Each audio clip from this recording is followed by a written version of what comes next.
wet summers generally don't result in very good lamb thrive, and I suppose then meal prices were very high, and I think maybe farmers will have used less meal in terms of maybe creep feeding lambs and things like that, and I think that's what we're seeing. We're seeing lighter lambs coming out, less lambs out early, which is a kind of an indicator maybe that farmers are holding on to lambs and letting them grow on a little bit, and that there's a lot more lambs to come out as well.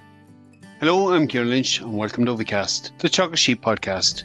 Each episode will bring you the latest insights, advice and technical updates for the sheep industry. We're joined over the next two episodes by Michael Gottstein, Head of Sheep in Teagasc, to discuss store lambs this year. In this first part of it, Michael discusses the current market conditions, some of the challenges and the potential for store lamb finishing this year. We discussed options for lowland and hill farmers with remaining lambs on the farm, the importance of feed and financial budgets, and what hill flocks can do to improve saleability. We hear first now from Michael. I suppose the market is poor enough, in particular for those light lambs. I suppose maybe the heavier lambs and the crossbred lambs are probably holding up reasonably okay, but certainly the Scottish black-faced lambs and those lighter hill lambs, obviously again there's week-to-week variations, but it looks very much like the prices are significantly back, and some very poor prices, in particular for the very light lambs, those lambs under 25 kilos. Are struggling in an awful lot of marts.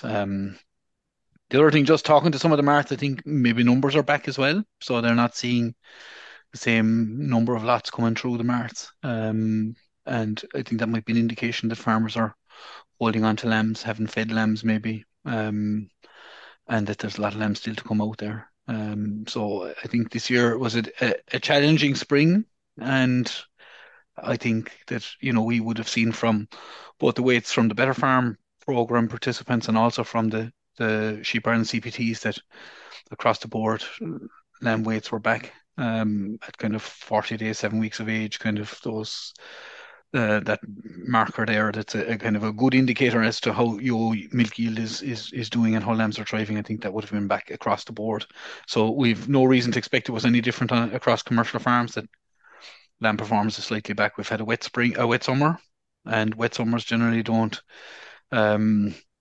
result in very good lamb thrive, and I suppose then meal prices were very high, and I think maybe farmers will have used less meal in terms of maybe creep feeding lambs and things like that, and I think that's what we're seeing. We're seeing lighter lambs coming out, less lambs out early, which is a kind of an indicator maybe that farmers are holding on to lambs and letting them grow on a little bit, and that there's a lot more lambs to come out as well. And I suppose then, in addition to that, Kieran, I suppose what we're seeing is that there was some uncertainty about the fodder crops. A lot of farmers maybe didn't put in fodder crops because of those new regulations that were there. And as well as that, I suppose the harvest was very much broken and delayed as well, and the opportunity to get in forage crops wasn't there on a lot of farms as well. Even on some of our farmers that are participating in the Better Farm program, we'd say some of the fodder crops would have gone in very late there. Only really out of the ground now. Look, at early September was probably good, and we would have had a lot of heat there in the ground, and the crops would have got going really well. But I suppose the weather now, as we're talking here on the 18th of September, the weather has well and truly broken. We're getting lots of rain and things like that again. So it's been challenging in terms of establishing those crops, and I think it's going to be a challenging year for the store lamb trade. And I suppose there are things there that people need to consider. So I suppose it's timely that we have this podcast, Kieran. Look, it's hit at every turn, but I suppose we also have to put in context one of the all knock-on effects to that performance is likely we may see more lowland lambs coming on the market as well over the coming weeks that didn't maybe get to that finish weight that they should have got to this stage, and farmers needing to lighten out numbers.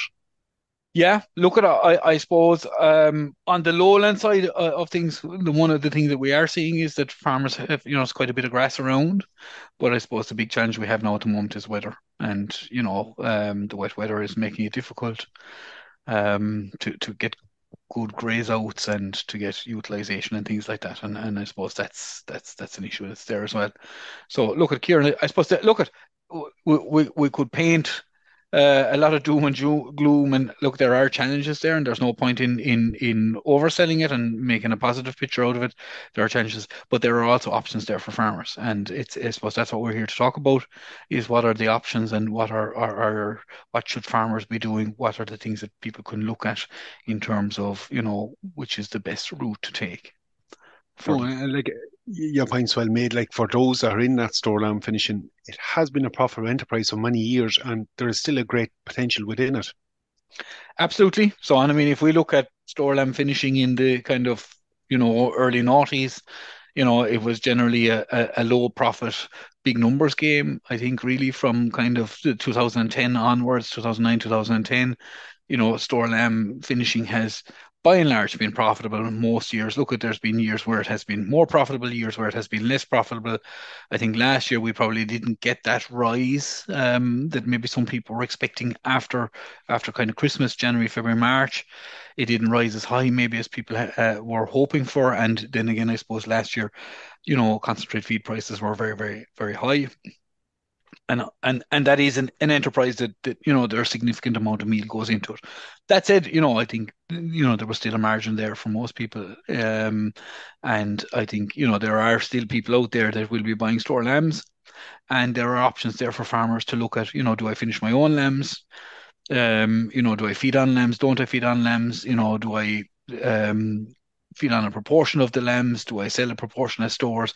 And it's all of those type of calculations that I suppose people need to be looking at. And then look at for the people on the hill who have store lambs and are not in a position to finish them, then obviously they need to try and market them as best they can, to We'll try and we'll maximize the price they can get for them. we'll tease someone out in a moment. Look, and you're right, that hogget trade in the spring has become an integral part of our system. We've really seen a shift over the last number of years more towards that. Look, you touched on something there. I suppose this is essential for those either have lambs themselves in a hill scenario, in a lowland scenario, or those considering finishing. Michael, the outset is doing a budget, looking at what your options are from a financial point of view. It's really one of those things we need to sit down and think about hard at the moment. Yep. So look at, I think here, if we take, first of all, we'll say a lowland sheep farmer with lambs and, a good spread of lambs. The first point, I suppose, is somebody who normally finishes their lambs or finishes a proportion of the lambs. What should they do? And I think there really it's about going through the lambs and dividing them into various different weight brackets. So you've got your lighter lambs, so those are kind of lambs that are kind of 30 south of 30 kgs. You probably have your lambs in between kind of 30 and 38 or 40 kgs. So those are kind of the medium lambs, and then you have your heavier lambs, kind of 38, 40 kgs plus, so to say our kind of finishing group.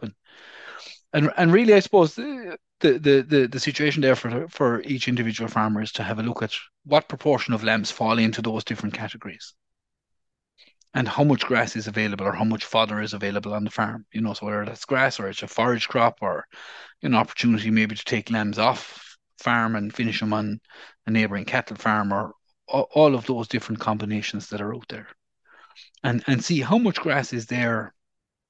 What's the potential? What are the issues in terms of cash flow? Do I need the money? Do I need to sell lambs to discharge bills? Am I in a position to finish lambs?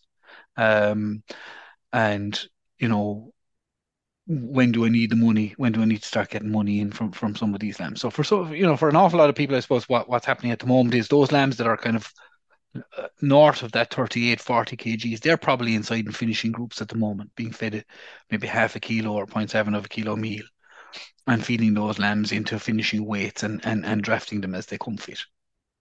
I suppose the lambs then that are below that weight, so the lambs that are kind of in that 30 to 40 kilo bracket, they're probably a reasonable prospect in the market. Okay, the lighter ends are probably a little bit poor, but there's probably a reasonable store lamb price for those kind of, particularly if they're lowland cross lambs. And depending on how much grass is available, what the situation is in terms of cash flow, person can make a decision as to whether they're going to keep them, chance them on the market. Um, See can they get them into a reasonable figure. And then you have the lighter lambs, and those lighter lambs are probably the ones that are south of 30 kilos, and they're not that saleable, poorer price, and they're lambs that really need feeding to get them into a bigger frame, bigger weight before we'd even start thinking about feeding those lambs meal. So they're lambs that are going to probably need grass from here until Christmas, or some sort of a forage-based diet from here until Christmas, and are going on to a finishing system then. Michael, in reality, on a lot of lowland farms at the moment, taking that scenario outline of the three categories, those later lambs, it's likely not a large proportion of them. There's probably scope on a lot of farms to let them lay on and carry them in the next spring. I know there's a reluctance maybe in looking at them, but their lambs, if they're given enough time, will come in. And if there's not a big number of them there, it's not going to really affect carrying capacity on those farms either. Yep. Often we hear about stories about those lambs next March and April, where people basically get those lambs into kind of good weights and get, a good price, maybe 750 a kilo or something for them. You'll hear of those type of lambs coming into 140 euros. Small little lambs that were really, the poorest lambs on the farm. So I think, where farms have small numbers of those farms, small numbers of those lambs, they're generally easily carried over. Carry them away into the springtime on in a paddock somewhere with a bit of grass, and then just keep on top of the things like the parasites and the lameness and things like that need to be watched in that system, and then basically put them onto meal maybe in January or February, and finish them into a kind of a 21 kilo carcass, and those lambs can be quite profitable and deliver a little bit of cash maybe at a time when there isn't a lot of money coming in on dry stock farms. That's fine, I suppose, and a lot of farmers will be doing that here, where there's a small number of those lambs, and hopefully most people are at this stage wouldn't have a big proportion of the lamb crop in that sub 30 kg category, and they can do that no problem, I suppose. There are maybe some farms where lamb thrive has been poor, and where we have an awful lot of lambs in those kind of light and medium categories, and maybe not that much grass knocking around for yos as well, coming close to mating.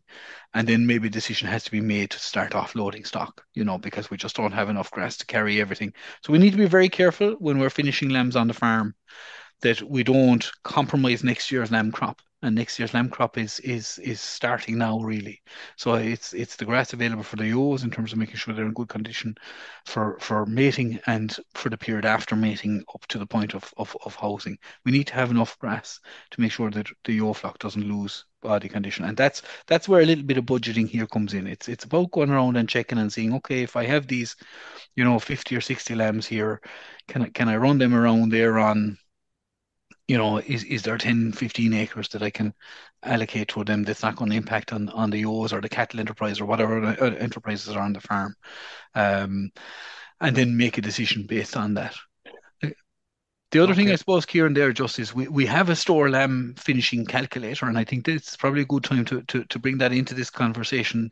That's there really to help farmers to make that decision. So when you've decided on whether you have grass or you haven't grass, whether you need cash flow, need to sell lambs, or you can hold on to lambs for a period of time, and then you basically go and you put your figures into the store lamb calculator. So if anyone goes on to Google and puts in store lamb finishing calculator, bring you to the Teagasc website, bring you to the store lamb calculator, and into that you can input your prices, your different figures. So you put in even if they're your own lambs, pretend you are purchasing them.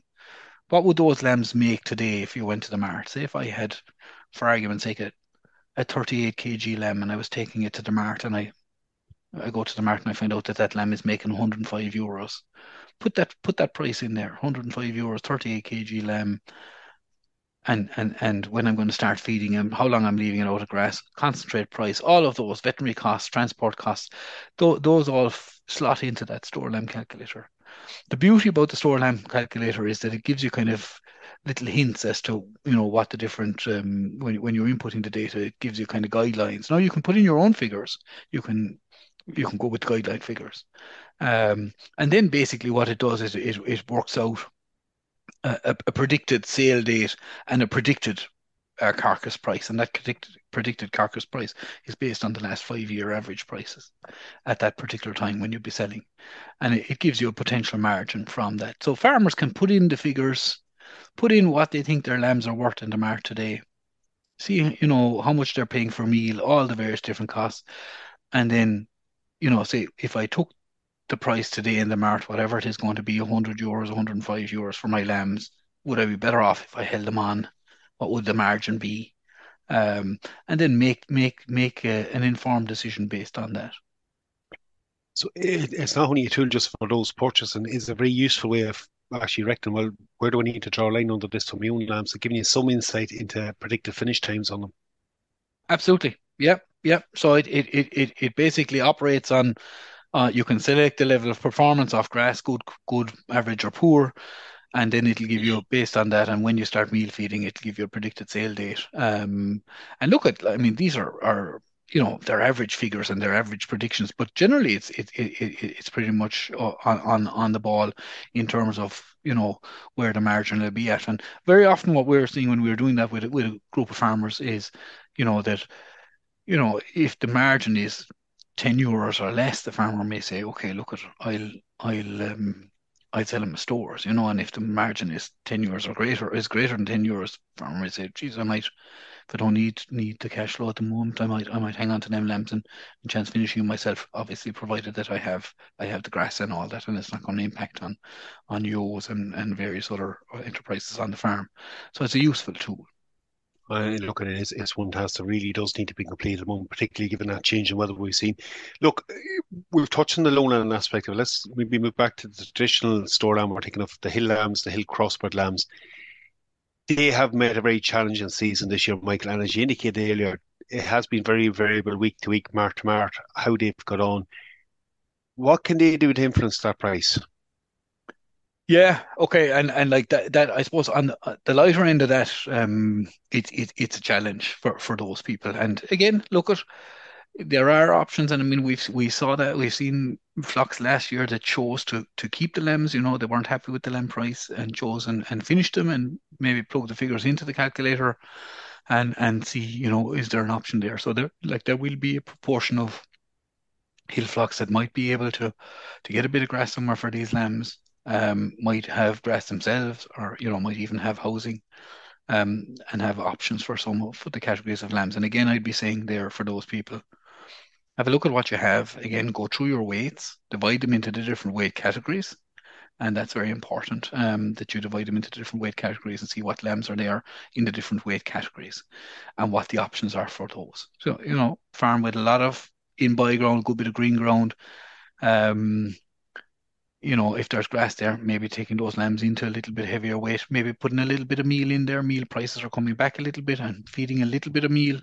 If they're a nice marketable lamb, might pay benefits. Again, need to do the figures on that.